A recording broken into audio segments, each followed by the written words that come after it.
At 4:17 a.m. on May 24, 1944, the world was reduced to mud, muzzle flash, and the ringing agony of close-quarters combat. Corporal Elias "Easy" Vance was prone in a shallow, flooded irrigation ditch, 150 yards from the heavily fortified Cisterna Road in Italy.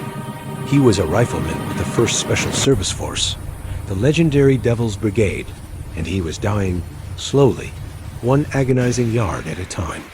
The initial thrust of Operation Buffalo had been successful, punching through the German defenses near Anzio, but now the enemy was reacting with brutal efficiency. Flares popped high overhead, turning the olive groves into sickly green silhouettes against a churning pre-dawn sky, revealing too much. A German counterattack, spearheaded by elements of the veteran Hermann Göring Division, was rolling directly over Vance's exposed flank. Elias Vance was supposed to be dead, or at least running.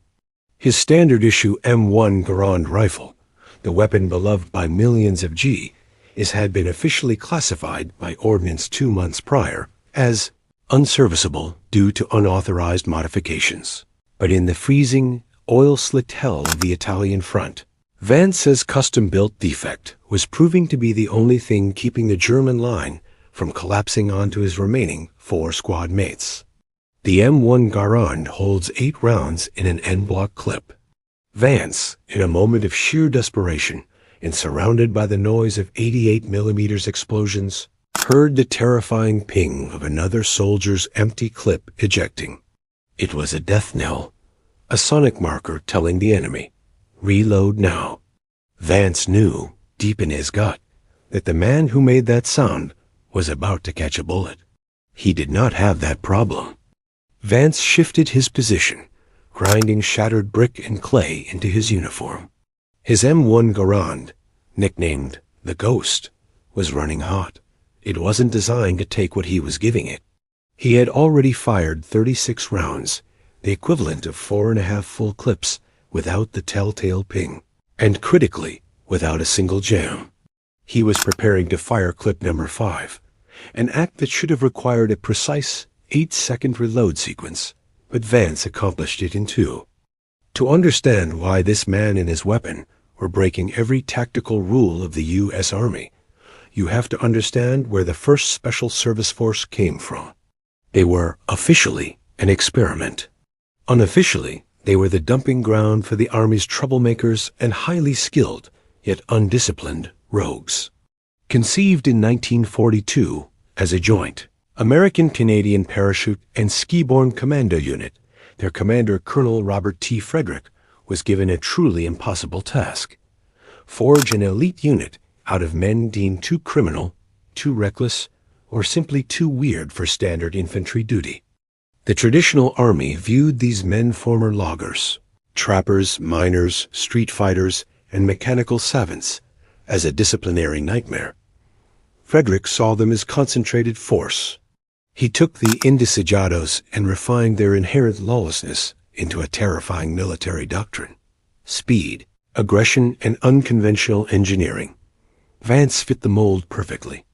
A mechanic from Detroit, he had signed up for the Canadian Army just to get into the fight faster, dragging his criminal record across the border behind him.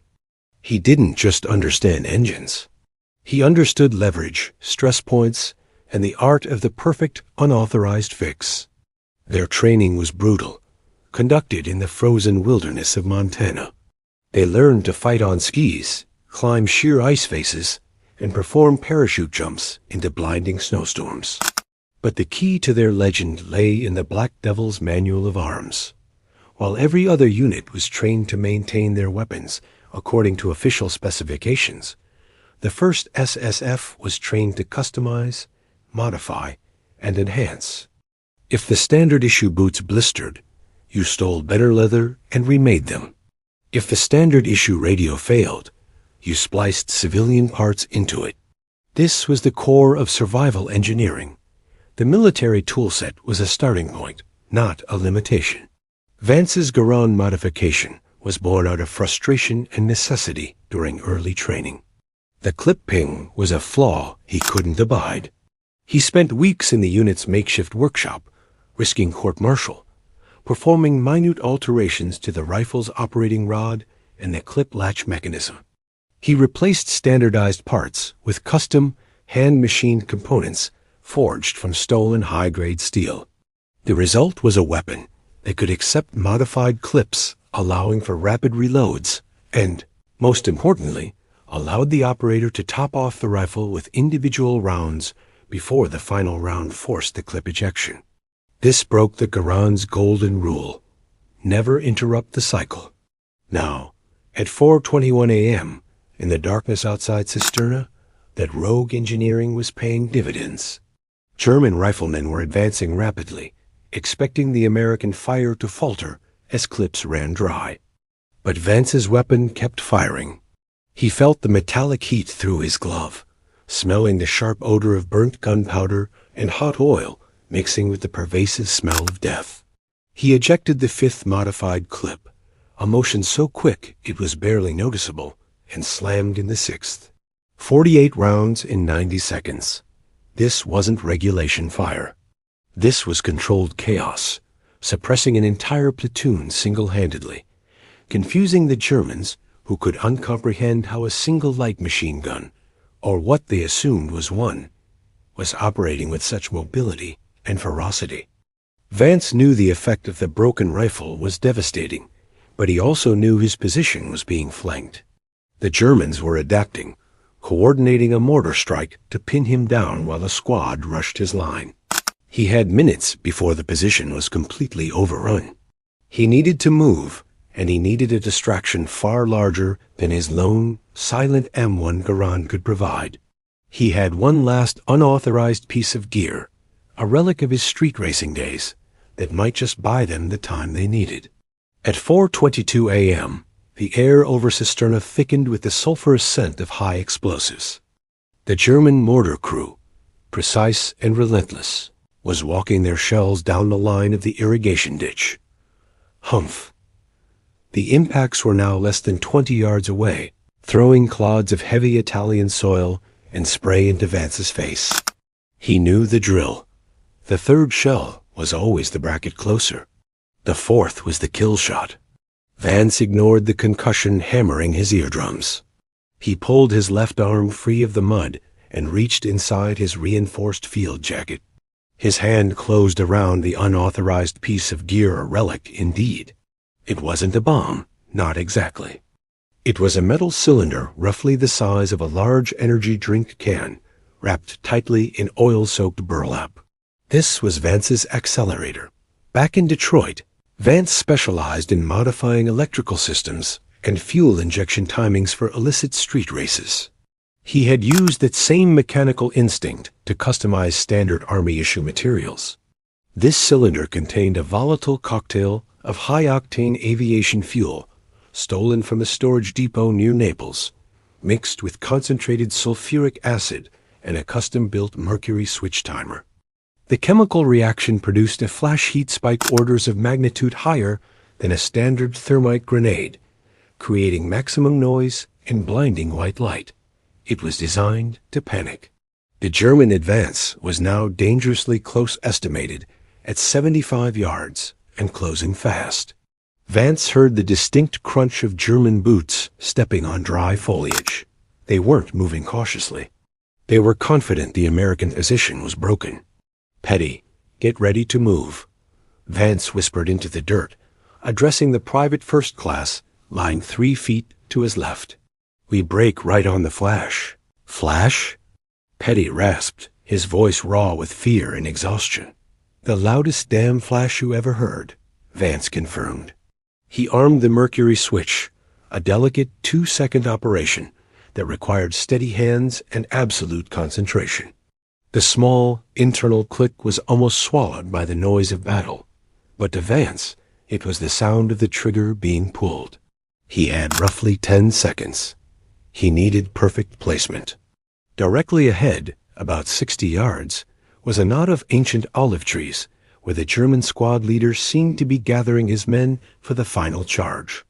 More importantly, stacked just behind those trees were 4 jerrycans of fuel, likely intended for a half-track parked further back. Vance counted the seconds internally, compensating for the high wind and the dense foliage. He rose onto one knee, ignoring the automatic instinct to duck as another mortar shell landed close enough to spray his back with debris. 5 seconds. He hurled the improvised incendiary charge underhand, like pitching a baseball, aiming for a trajectory that would ensure a mid-air burst near the fuel cans, not a soft landing in the mud. He threw it high. 3 seconds. The German squad leader looked up, startled by the strange smoking object tumbling toward them. He had time only for a single, unintelligible shout before the custom timer hit 0. At 4:24 a.m., the front outside Cisterna erupted in a momentary, silent white sun. The aviation-grade accelerant caused the fuel cans to detonate almost instantaneously upon contact, not with a deep boom, but with a high-pitched, tearing WHE pang that vaporized the air and threw lethal shrapnel in a 30-foot radius. The effect was threefold. First, the Germans were blinded and momentarily deafened. Second, the sudden loss of their squad leadership crippled the immediate momentum of the counterattack. And third, the colossal flash momentarily drew the attention of every German machine gunner and sniper in the immediate sector. Go, go, go. Vance yelled, scrambling out of the ditch, the ghost still clutched tight. The 4 remaining forcemen burst out of the ditch, running low and fast across the churned field toward the relative cover of a small rise 100 yards to the east. Vance had bought them time, but he had also advertised their exact location to the entire German line. He knew what the Germans would do next. They wouldn't send a simple infantry squad. They would send armor.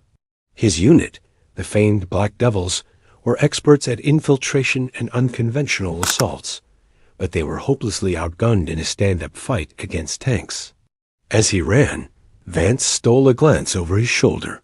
Through the residual smoke, he saw the silhouette of a massive vehicle lumbering into the scene. A Panzer IV, a USFH, heavily armored and bearing down on their original position. Worse, the tank was not alone. Behind it, barely visible in the lingering darkness, were 3 German supply trucks. Trucks full of men, ammunition, or critical fuel. The entire unit was now cut off from the main American force. Survival engineering required them to fight smart, but now they had to figure out how to take down a medium tank with nothing but rifles, 2 remaining bazooka rounds, and a desperate, unauthorized plan. The dilemma was agonizingly clear. Run and potentially save themselves, or take an impossible stand against the armor to deny the Germans those critical supply trucks. They knew what Frederick expected of the Devil's Brigade. The moment Vance saw the square-shouldered silhouette of the Panzer IV at 4:27 a.m., every lesson drilled into the 1st Special Service Force flashed through his mind. The 3 core rules imparted by Colonel Frederick were not about fighting fair. They were about fighting until the enemy broke mentally. 1. Be faster. Move twice as fast as the enemy expects. 2. Hit harder. Use maximum immediate violence, regardless of risk. 3. Never stop engineering. If the manual says it can't be done, do it faster and better. Running was not an option. If they let the Panzer IV and the convoy pass, the German line would be reinforced, costing hundreds of American lives further up the road toward Rome. Their primary mission was reconnaissance and disruption, and denying this supply convoy qualified as maximum disruption. Vance slid to a halt behind a low stone wall, joining his squad, Petty, the designated scout, Corporal Jensen, the Canadian demolition expert, and Sergeant Max Keller, the unit's veteran machine gunner, currently handling the unit's lone bazooka, the M1A1. Max, how many rockets? Vance asked, panting, the cold air stinging his lungs. 2 high explosive, Corporal. 1 in the tube, 1 spare. Maximum penetration at this range. Maybe 50% chance on the hull side, Keller reported, already lining up the sights on the Panzer. which was now less than 150 yards away and moving at a purposeful 15 miles per hour. The problem was distance. The effective range for a reliable kill shot with the M1A1 bazooka against a Panzer IV's thick frontal armor was under 75 yards, and the 75mm main gun of the Panzer was already swiveling towards the last point of muzzle flash. The bazooka is the last thing they expect right now. They expect rifles, Vance analyzed, his mind racing. He looked at the terrain. Open, low cover, and that small, dried-up ravine 50 yards to their right. Petty, you take the Ghost and cover Jensen. Jensen, the lead truck. Max, you hold your fire. Let the tank pass. Keller frowned, incredulous. Let it pass, Corporal? It's going to turn our ass into paste. It's expecting us in front. We're attacking from the rear. Frederick's way, Vance snapped. He knew Keller would follow the order, even if it sounded suicidal. The tactical dilemma. If they engaged the Panzer now, they would waste both bazooka rounds trying to penetrate its thick frontal plate, leaving them defenseless against the convoy's infantry escort. If they let it pass, they could attack the weakest point, the engine compartment and the rear deck. But attacking the rear meant waiting until the Panzer was essentially sitting on top of their position, allowing the 75mm main gun to swing freely into the flank of the main U.S. push. Max, run the bazooka down the ravine. Get to the far end, 50 yards. When I draw fire, you get on the rear plate and fire both rounds. Don't miss the vents. Keller nodded grimly. He hoisted the heavy rocket launcher and began crawling swiftly toward the ravine, Petty covering him with precise, rapid bursts from Vance's modified Garand. Now Vance had a new problem. He and Jensen were alone, armed with two standard M1 Garands, Jensen's, Vance's Ghost, and a few hand grenades. They needed to draw the Panzer's attention, and more dangerously, force it to turn. Tanks hate turning in close quarters. It exposes their relatively thinner side armor and delays their main target acquisition. Vance glanced at Jensen. You still got those two white phosphorus grenades? The custom ones? Yeah, why? Jensen asked, his eyes wide. The custom WP grenades of the 1st SSF were infamous filled with extra charge. They burned hotter and smoked thicker than standard issue, designed for maximum psychological impact. We're going to use them as smoke markers, Vance stated, loading another clip into the Ghost. But we're marking something else. Not ourselves. At 4:29 a.m., the Panzer IV rumbled past their hiding spot, the ground vibrating violently. The noise was deafening, the smell of hot diesel and exhaust fumes overwhelming. Vance could feel the heat radiating off the massive hull. The commander's head, protected by heavy binoculars, was scanning the front the area where the incendiary device had exploded. He had missed the Forcemen entirely.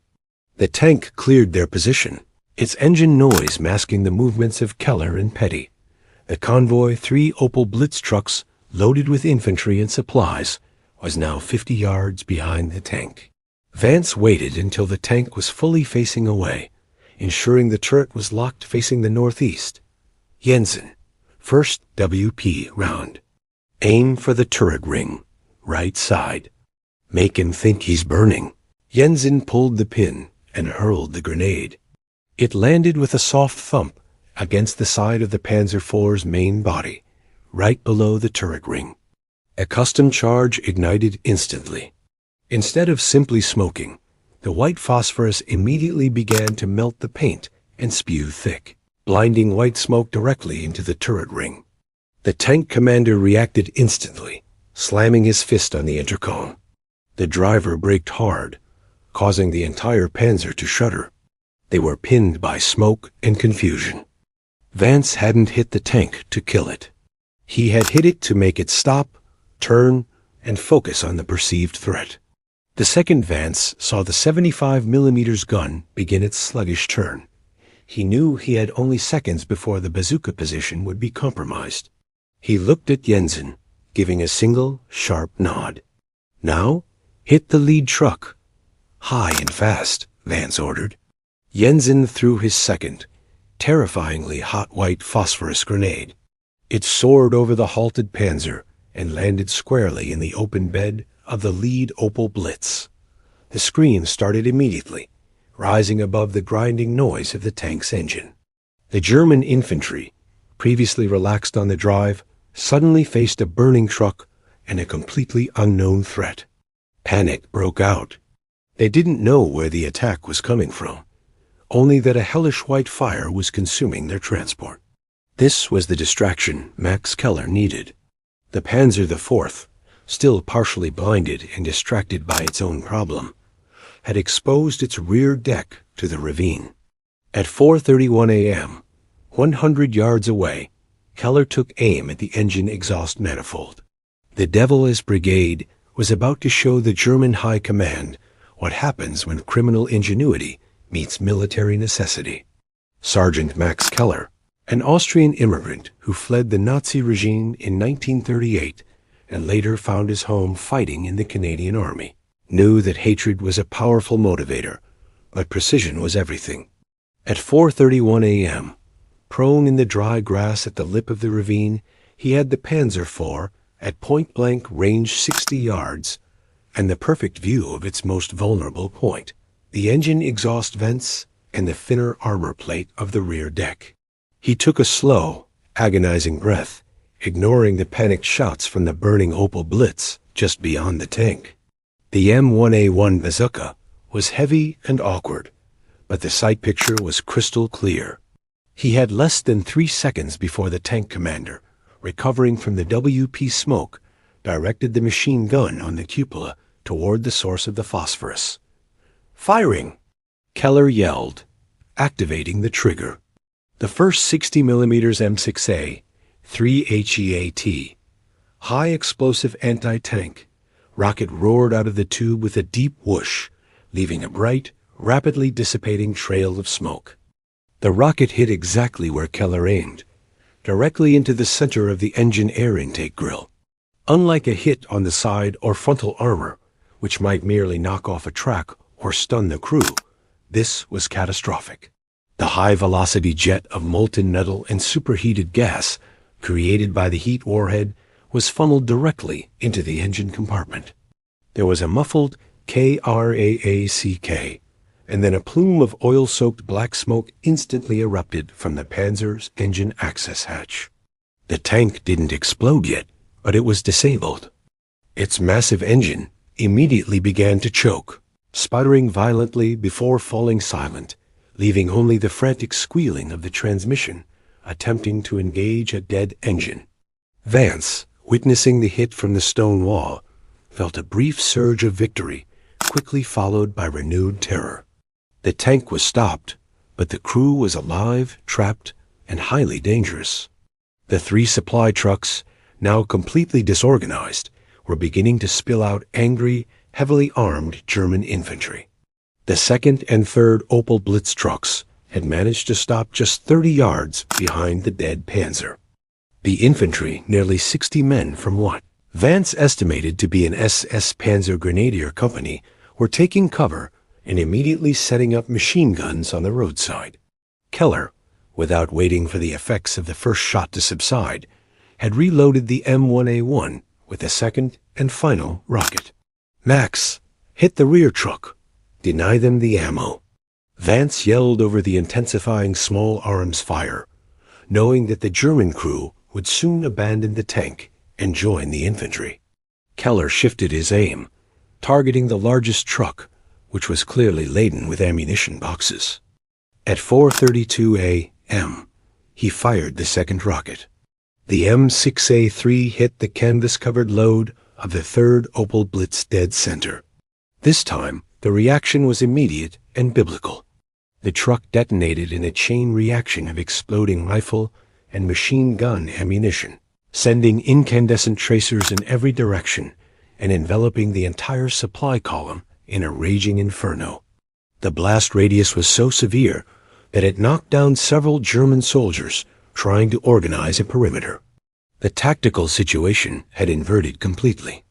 A well-organized resupply convoy, protected by a medium tank, had been reduced to a burning, chaotic mess by 5 men, 2 customized grenades, and 2 perfect bazooka shots. But the price for this disruption was extreme visibility. They were now the sole target of every remaining German soldier. Vance grabbed Jensen by the shoulder. "We gotta bug out. Max Petty, link up."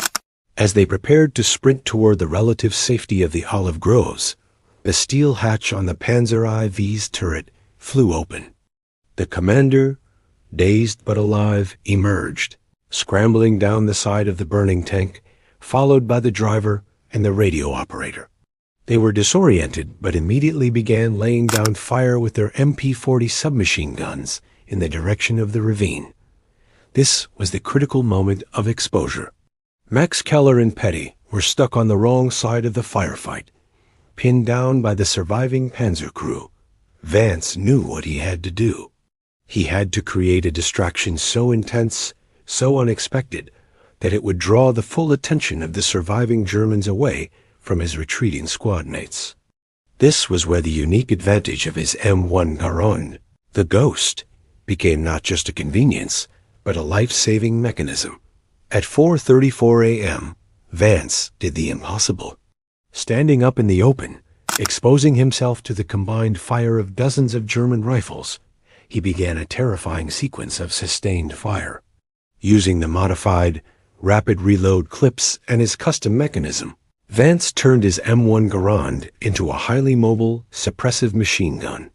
He fired 48 rounds in 30 seconds, targeting the precise area where the surviving panzer crew and the infantry were grouping.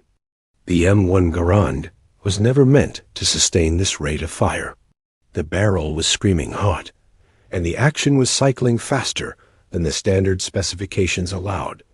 But it didn't jam. The custom-machined parts held true.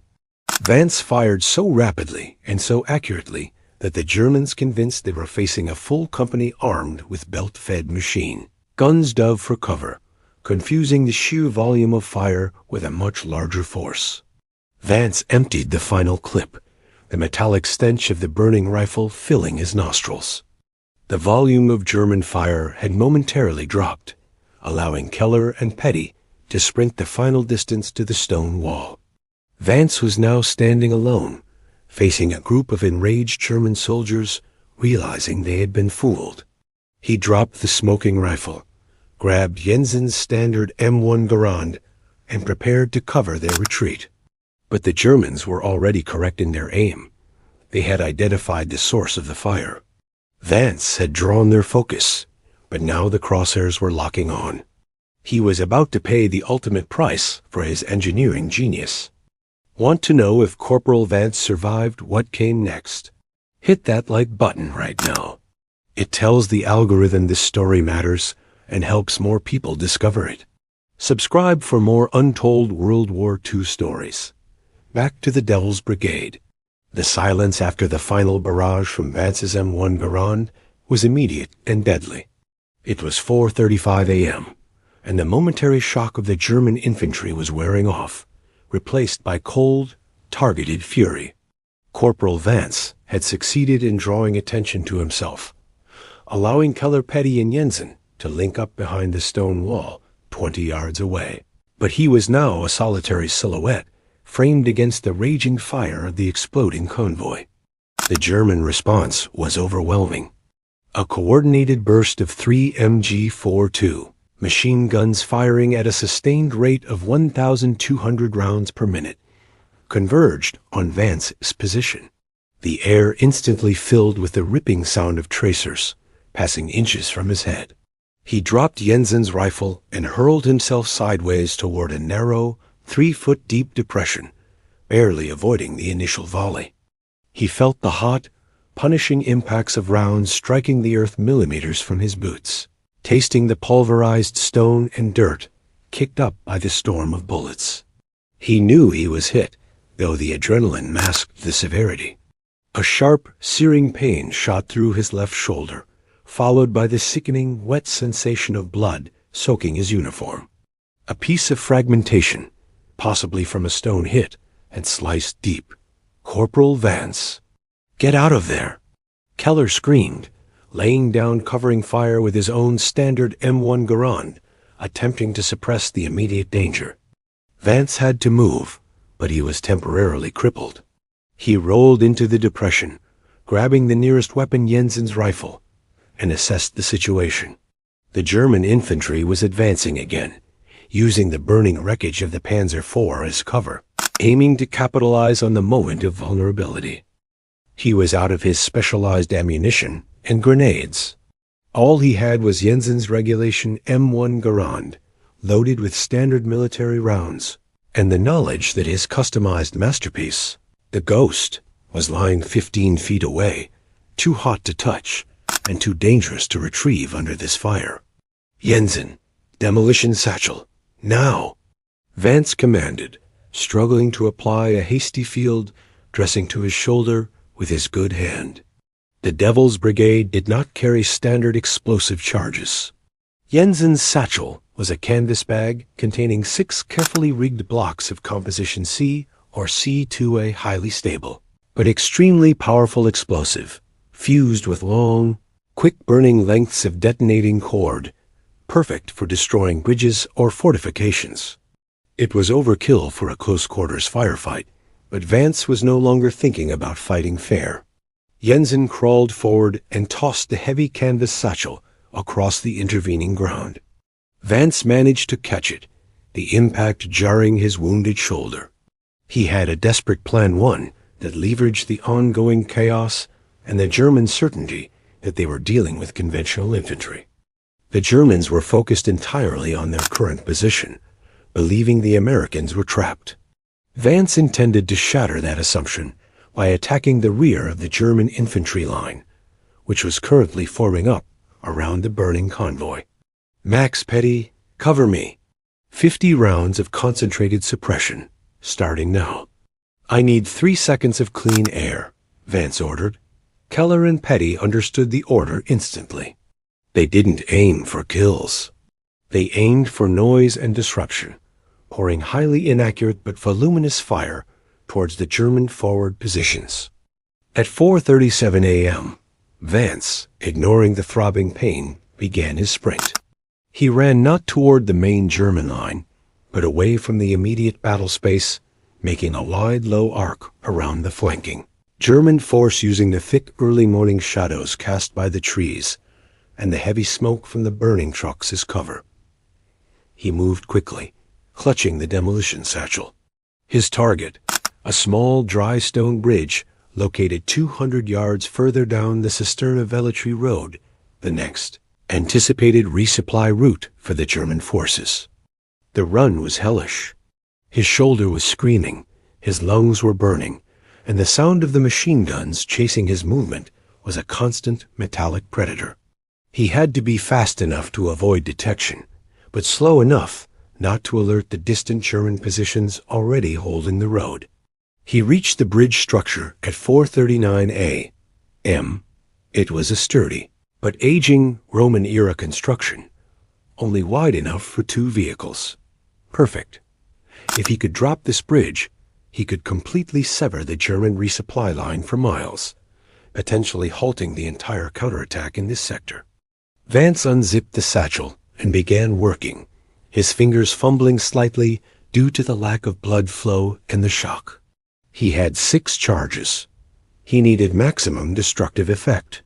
He decided to stack 3 charges deep into the weight-bearing center arch of the bridge, aiming for the keystone. The remaining 3 charges he distributed evenly on the supports below the road surface. The crucial component was the fuse. He only had a short length of detonating cord and 1 friction igniter. He had to connect all 6 charges into one continuous loop and light it. The cord would burn fast, perhaps 15 seconds. As Vance connected the final block of explosive, he heard the distinct, heavy rumble of another vehicle. This wasn't an Opel Blitz. It was heavy, slow, and coming from the west, the direction the Germans had expected their original supply column to be moving. A new threat was approaching the bridge. A large vehicle was headed directly for him, likely a German communication or command vehicle trying to bypass the chaos he had just created. Vance saw the vehicle emerge from the shadows. A large, armored staff car, a Hürtgen 901, moving quickly. If he detonated the charges now, he would take out the bridge and the car, but the detonation might attract a much larger, organized force. If he waited, he risked being discovered by the passengers. The clock was ticking down on his position, his life, and the future of the American push toward Rome. He had to choose between immediate survival and strategic victory. If you think what Corporal Vance is doing here is insane, hit like. It is a tiny way to honor what they went through and help this story reach more people. Subscribe for more untold history from the front lines. Now, back to the bridge. At 4:41 a.m., Corporal Vance was trapped under the bridge, his injured shoulder screaming a protest that was thankfully drowned out by the noise of the approaching Hürtgen 901 staff car. The stakes were no longer about 5 men surviving a firefight. They were about striking a strategic blow that would disrupt the entire German response to the Anzio breakout. Vance watched the massive armored car approach. It was a command vehicle, meaning it likely carried high-value officers, radio equipment, or critical maps. Destroying it would be a major victory, but it complicated the detonation plan. The vehicle was moving at 30 miles per hour, closing the distance rapidly. If he lit the fuse now, the resulting blast wave might injure him and would certainly expose him to any surviving occupants, but it would ensure the Hürtgen was destroyed mid-span. The decision was a calculated risk that weighed seconds against lives. Option A. Detonate immediately. Destroy the bridge and the car simultaneously. Maximum disruption, but high risk of injury to Vance, and a guarantee that the noise would draw heavy pursuit from the confused infantry 200 yards back. Option B. Wait for the car to pass. Allow the high-value target to cross, then detonate the bridge. Vance remains hidden, but the officers, likely realizing the bridge is gone, might backtrack and discover his squad's position near the convoy wreckage, leading the full force of the German counterattack right to Keller and the others. Frederick's rules dictated maximum aggression and disruption. Vance chose option A with a modification born of his survival engineering training. Instead of simply lighting the friction igniter, which required 2 hands, a luxury he did not have with his injured shoulder, Vance improvised. He pulled a standard-issue fragmentation grenade from his belt, ripped the pin with his teeth, and used the weighted firing lever to hold the friction igniter against the fuse cord, wrapping both tightly together with a piece of scavenged wire. The grenade lever would keep the igniter firmly pressed against the cord, starting the burn, and the grenade's own fuse would add a layer of explosive chaos. At 4:42 a.m., the Hürtgen 901, black and imposing, began to cross the bridge. Vance pressed the rigged assembly, igniting both the detonating cord and the grenade's own 4-second fuse. The cord instantly began to burn, a thin, sizzling line racing toward the stacked C2. Vance had 10 seconds, maximum. He scrambled out from under the bridge, moving with blinding speed despite his injury, diving toward a ditch on the far side of the road, 30 feet away. The Hürtgen 901 was halfway across the bridge when the massive charge of C2 detonated. The explosion was far louder, sharper, and more punishing than the mortar shells or the earlier bazooka blasts. The shock wave hit Vance with the physical force of a sledgehammer, knocking the wind from his lungs and sending a fresh wave of blinding agony through his shoulder. His ears rang with a noise that felt like a bell shattering inside his head. The stone bridge did not just crack, it vanished. The force of the detonation vaporized the keystone arch, creating a massive, ragged V-shaped collapse. The Hürtgen 901, already weakened by the blast, buckled mid-span. Its weight compounded the collapse, and the heavy command car pitched violently into the 40-foot deep, dry riverbed below, instantly crushing the command personnel inside, under tons of rubble and metal. Vance lay in the ditch, disoriented and deafened, but fundamentally alive. He forced himself to sit up, spitting out mud. The scene was apocalyptic.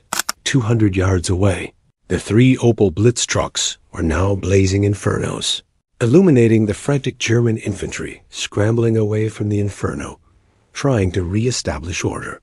But their attention was now fully split. A massive explosion had just sealed their route of retreat and resupply.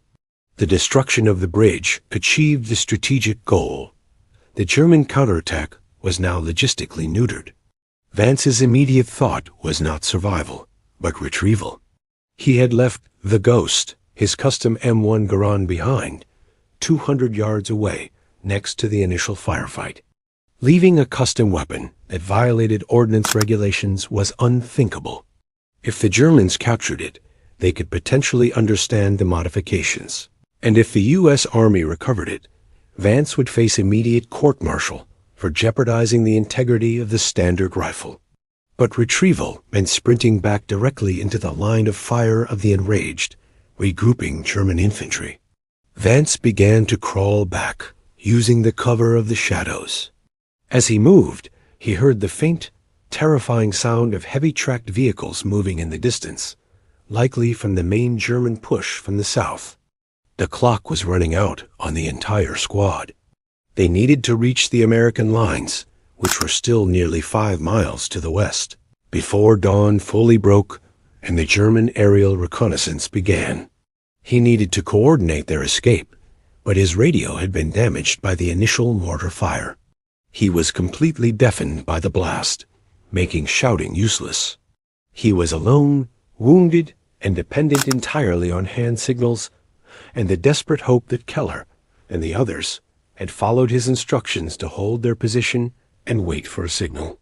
He reached the edge of the earlier battlefield at 4:48 a.m.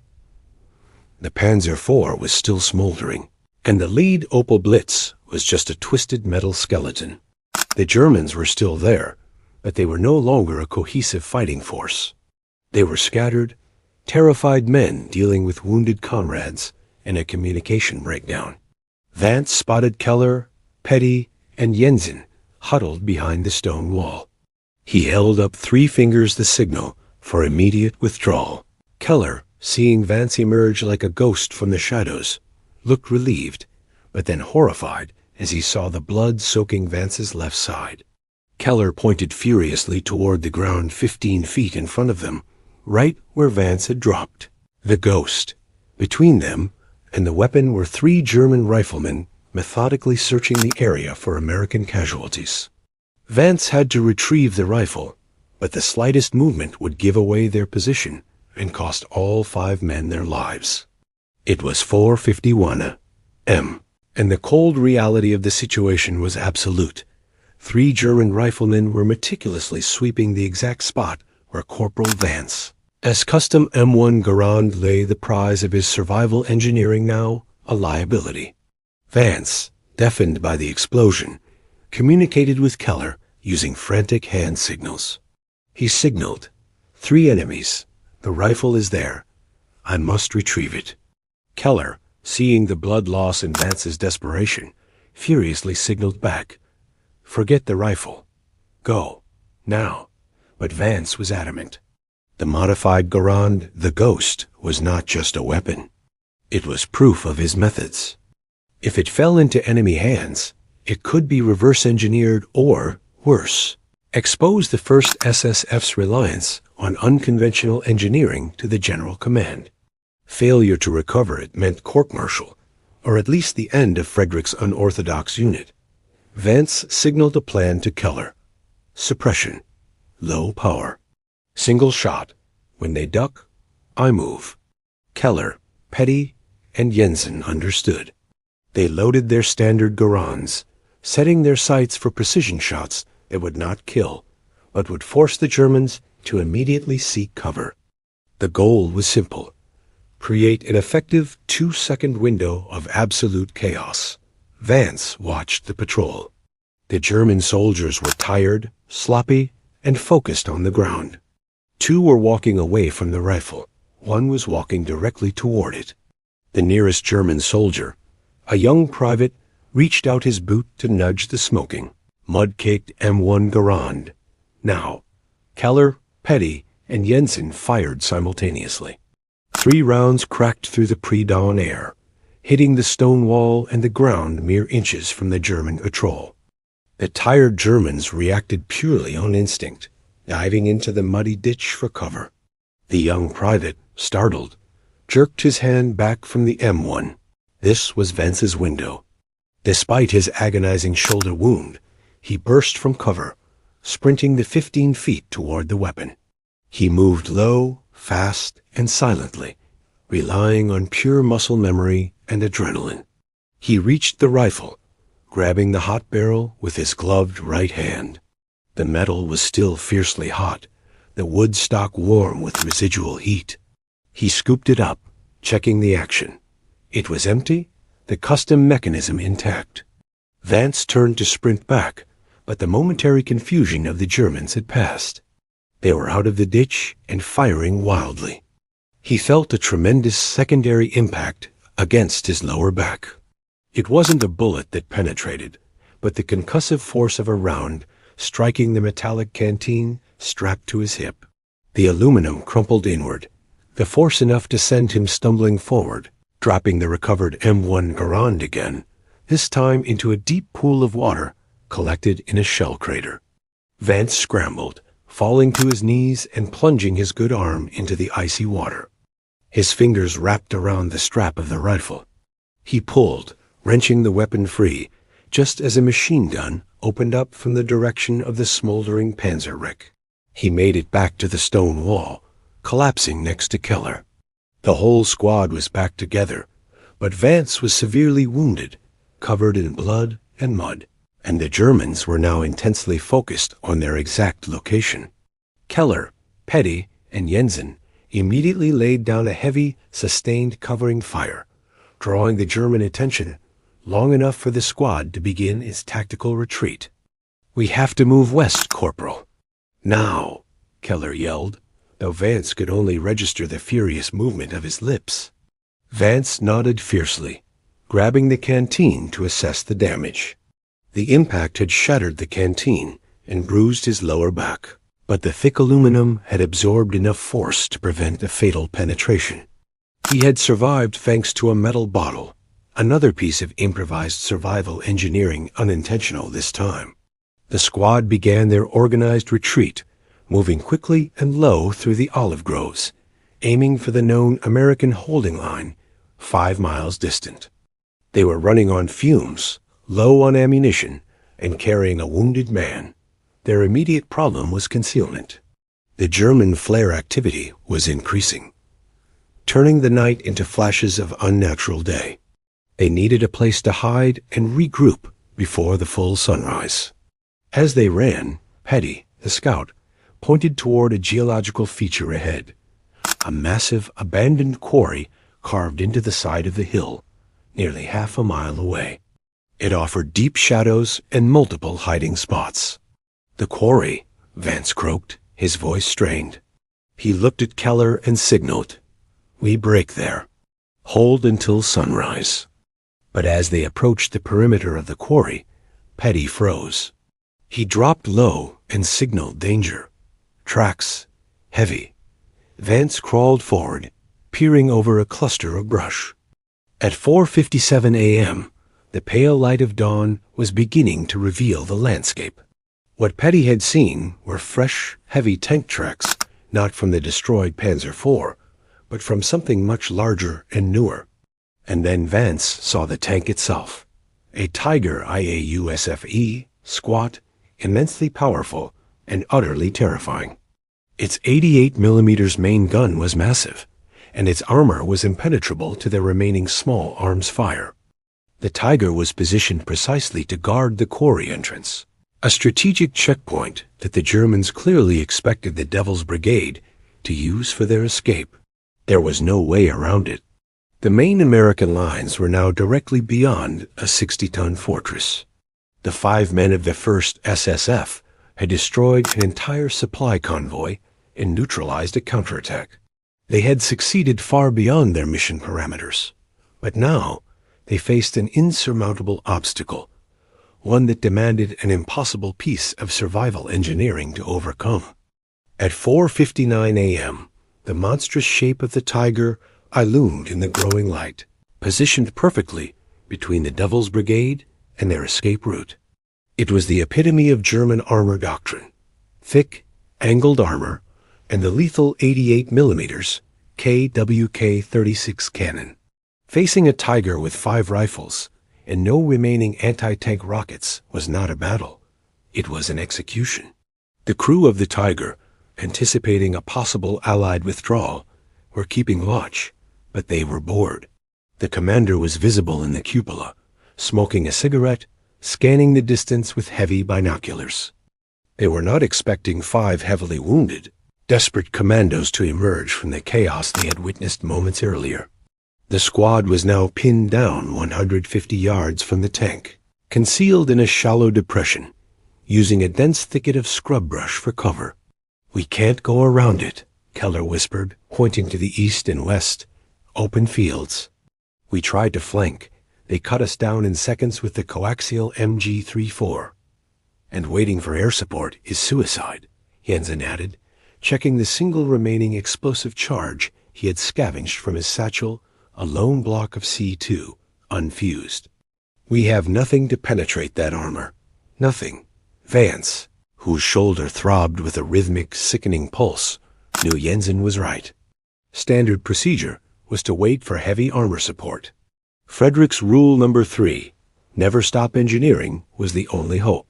Vance looked at the terrain, then at the tank, then at his salvage tools. He had his modified M1 Garand, the Ghost, 1 block of C2, Jensen's field repair kit, which contained specialized wires and detonators, and Petty's grappling hook. The Tiger Eye's weakness, like all tanks, was proximity. If they could get close enough, say, 5 feet, they could use the C2 on the engine deck or the tracks. But the tank commander and the accompanying infantry, who were likely patrolling the quarry perimeter, would spot them immediately. Vance signaled Keller to take out the commander, but Keller shook his head. "Too far for a clean kill with a rifle, Vance. Best case, we wound him. Worst case, we wake up the driver and he turns the main gun on us." The dilemma was impossible. Approach meant death, retreat meant capture, waiting meant execution at dawn. Vance focused on the custom equipment they still carried. His M1 Garand was designed for rapid fire, but it could also be used for silent precision work. He looked at the C2 and the grappling hook. "Petty," Vance rasped, his throat dry. "Grappling hook. Can you throw it 150 yards and hook the gun barrel?" Petty, the scout, looked at the distance, skeptical. "Maybe 80 yards, Corporal. And that thing weighs 40 pounds. Vance's mind locked on to the solution. They didn't need to throw the explosive to the tank. They needed to propel it. They had to weaponize the grappling hook line. The plan was a desperate fusion of field mechanics and sheer madness. 1. The delivery system. Attach the C2 charge to the grappling hook's line. 2. The propulsion. Use Vance's custom-engineered M1 Garand specifically, the gas system designed for rapid cycling, to launch the grappling hook, turning the rifle into a crude, high-velocity mortar. This violated every known safety protocol for the M1 Garand. The rifle was not designed to handle the back pressure of launching a heavy, tethered object like a grappling hook. The custom-machined operating rod, the very component that allowed Vance to fire 40 rounds without jamming, was now the critical failure point. If it failed, the rifle would explode in his face. "Jensen, prep the charge," Vance ordered, laying the Ghost on the ground. He took the unfused C2 block and Jensen's detonation wires. "We need a delayed fuse, 4 seconds. Long enough to reach the hull, short enough not to be intercepted." Jensen quickly rigged the charge, inserting the electric detonator and wrapping the C2 securely in a heavy cloth bundle, then tying it tightly to the end of the grappling hook line 10 feet from the hook itself. Vance inspected the M1 Garand. He carefully dismantled the gas cylinder lock screw, removing the internal safety valve that regulated the back pressure. He had to fire the round directly into the line without the regulator, maximizing the available energy, but risking catastrophic structural failure. He loaded a single heavy caliber round. He aimed the rifle at a 45-degree angle, resting the stock on the ground, pointing toward the Tiger. Petty carefully draped the heavy nylon grappling hook line over the rifle's barrel, giving it enough slack for the initial launch. The entire operation took 3 minutes of agonizing, silent effort. It was 5:02 a.m. Max, cover the commander. If he looks this way, take the shot. Regulation be damned, Vance whispered, then looked at Petty. When I fire, pull the line tight, give it a trajectory. Vance planted his good shoulder against the stock. He had to compensate for the weight of the C2 bundle, the drag of the line, and the unstable, unregulated power of the firing system. This was the ultimate expression of his survival engineering, using a piece of equipment for a function it was never meant to perform, purely through understanding its mechanical limits. He sighted the turret. He wasn't aiming for the thick frontal armor. He was aiming for the engine compartment, high on the hull. He took one final breath, the stench of oil and gunpowder in his nostrils. He pulled the trigger. The sound was not the familiar, clean crack of the Garand. It was a terrifying, compressed, thermoviolent explosion of propulsive energy.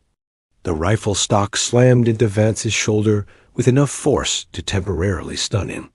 The custom operating rod held for a split second, transferring all that power to the round. The grappling hook, trailing the line, and the C2 charge, shot into the air like a poorly constructed rocket.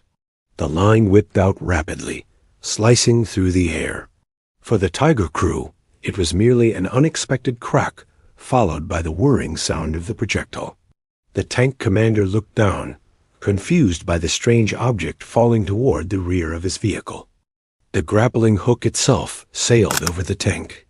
The C2 charge, however, landed with a heavy thud directly onto the engine deck, right over the main ventilation grills. The electric fuse, activated by Jensen's improvised wiring and timed for 4 seconds, was burning. Vance had less than 4 seconds to find out if his broken rifle had just saved them or doomed them all. The Tiger Eye commander had only time to register the dark, soft package landing on his engine deck at 5:03 a.m. before the world detonated beneath his feet. The blast from the C2 block, powerful enough to fell a small tree, was focused entirely downward onto the engine compartment's vulnerable ventilation system. The Tiger, designed to withstand direct hits from frontal armor-piercing rounds, was completely unprepared for the thermal and concussive shock focused on its roof. The engine compartment suffered immediate, catastrophic damage. The primary fuel line ruptured, and the heat from the blast ignited the diesel, sending a column of thick, black smoke oiling into the brightening Italian sky. The tank was immobilized, its massive engine dead and burning. Vance, winded and in agony from the recoil that slammed into his shoulder, watched as the Tiger's commander frantically tried to scramble out of the cupola, only to be enveloped in the swirling black smoke. The other hatches remained sealed. The crew was either dead, wounded, or trapped inside the inferno. The silence that followed the explosion was broken only by the distant, frantic shouts of the German infantry back near the destroyed convoy and the hiss of the burning tank. The Devil's Brigade had accomplished the impossible. They had defeated a Tiger by using a modified M1 Garand, a grappling hook, and a block of plastic explosive. "We move now," Keller yelled, finally able to be heard over the destruction. They burst from cover, sprinting toward the quarry entrance, the massive smoking Tiger providing a surreal temporary shield. They ran past the wreckage, moving with the final reserves of their energy. As they reached the lip of the quarry, Petty, the scout, pointed toward a narrow, almost invisible trail leading down the sheer face.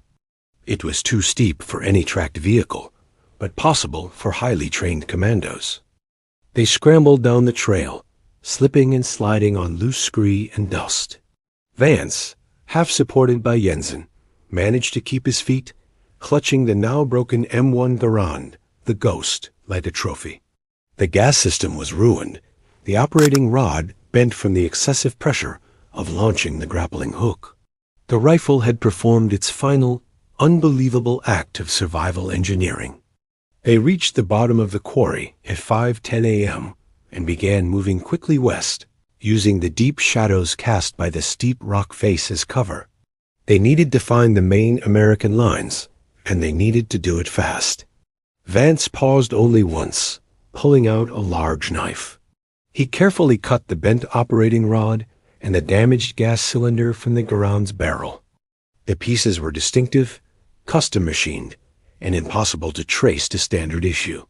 He buried the components deep beneath a large rock. If he ever got back to headquarters, he would claim the rifle was destroyed by German fire. The evidence of his unauthorized engineering was erased. At 5:35 a.m., after more than 2 miles of agonizing travel, they heard the sound they had longed for, the recognizable, rhythmic thump-thump of American artillery fire, bracketed by the distinctive low growl of Sherman tanks. They were close. Petty whistled the distinctive 3-note call of the 1st Special Service Force. They waited, tense, until they heard the reciprocal 2-note response. They were in the clear. They stumbled into the American forward operating base near Giuliano di Roma at 5:45 a.m., nearly 9 hours after their infiltration began. They were covered in blood, grime, and the stink of high explosives. The men of the 36th Infantry Division who found them stared in silence. 5 men, heavily armed, looking more like ghosts than soldiers, staggering into the line of fire. Medics rushed to Vance, immediately treating his grievous shoulder and back wounds. A major approached Keller, demanding a tactical report. Keller pointed back toward the line of fire, 5 miles distant. "Sir, we found and neutralized a German supply convoy and a Panzer IV, sir. And we took out the bridge on the Cisterna-Velletri road. Mission accomplished. Who the hell are you men?" The major asked, recognizing the unique shoulder patch of the crossed arrows, the insignia of the Devil's Brigade. "1st Special Service Force, sir." "The colonel sent us to cause trouble," Keller replied, then looked over at Vance, who was being loaded onto a stretcher. The tactical report of the incident would become legend within the Fifth Army, an impossible action that severely hampered the German counterattack south of Rome, buying critical hours for the main Allied advance. The German High Command, in their records, classified the attack as a well-coordinated assault by an entire reinforced American company, not 5 men. Corporal Elias Vance survived his wounds. He was eventually decorated for bravery the Silver Star, for the audacious use of suppression fire and quick thinking under heavy armor threat. The M1 Garand, however, remained classified as total loss, irreparable damage to gas system. Vance never told a soul about the true nature of his weapon, nor how the grappling hook had been launched. The secret of the non-pinging, non-jamming M1 Garand died with the shredded remains of its custom components buried beneath a rock in Italy. The Devil's Brigade went on to fight with legendary ferocity, their reputation growing as men who did the impossible, largely because they simply refused to follow the manual. They were the original survival engineers. The true cost of the Cisterna action, like so many small, desperate engagements in World War II, was calculated in the silent sacrifices and the unrecorded feats of engineering. Corporal Elias Vance, Sergeant Max Keller, and the rest of the surviving squad of the 1st Special Service Force understood that the war was not won by adherence to specifications, but by the reckless courage to build a better solution when the rulebook failed. Vance's broken M1 Garand, his improvised incendiary charge, and the audacious weaponization of a grappling hook were all testaments to the mindset of the devil. Brigade turning the unwanted into the unstoppable. Vance returned home after the war, his decorations worn quietly, his mechanical genius shifting back to the speedways of Detroit, though he forever carried the scars of that early morning in Italy. He was one of the many who refused to let the myth of the perfectly issued weapon overshadow the reality of improvised survival.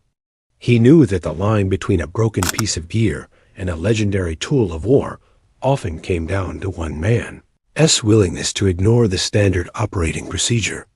The legacy of the 1st Special Service Force endures not just in their incredible combat record, earning them the nickname Black Devils from the fearful Germans, but in the philosophy they established, that true military readiness lies in adaptability, initiative, and the ruthless exploitation of technology beyond its intended limits. They were the pioneers of modern special operations, proving that a small, highly skilled, and thoroughly unconventional unit could achieve tactical goals that entire regiments failed to secure. But their story, like so many others, risks fading into the dry footnotes of history. It is our collective duty to ensure that the ingenuity and sacrifice of these men are never forgotten. If this story moved you, don't just click away. Hit like, hit subscribe, and share it with someone who needs to hear it. Tell us in the comments where you're rewatching from and whether anyone in your family served in World War II, especially in the Italian or Mediterranean theater. You are part of the reason these men aren't erased from history. Our community stretches across the world, united by the commitment to remember. Corporal Elias Vance and the Devil's Brigade paid the price for their audacity. All we're asked to do is remember. Never forget.